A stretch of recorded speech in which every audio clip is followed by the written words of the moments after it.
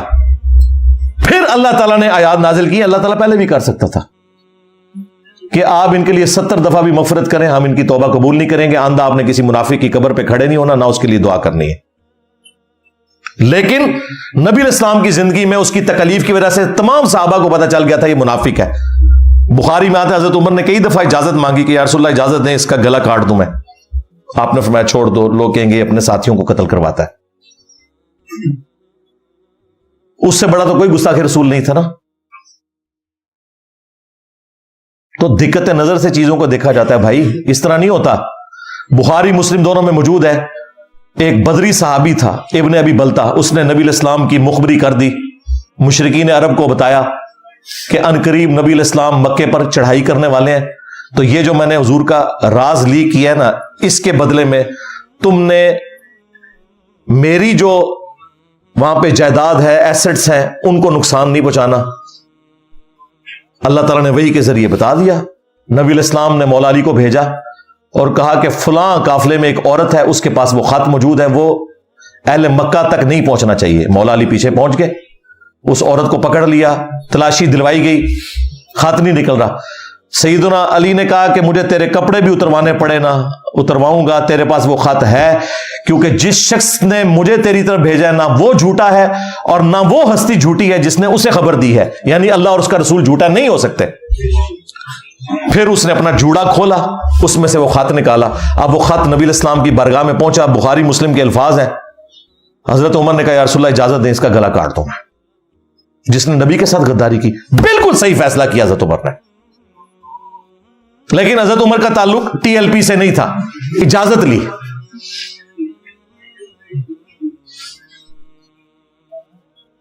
آپ نے فرمایا عمر چھوڑ دو, بدری اصحاب کی اگلی پچھلی غلطیاں اللہ تعالیٰ نے معاف کر دی ہیں.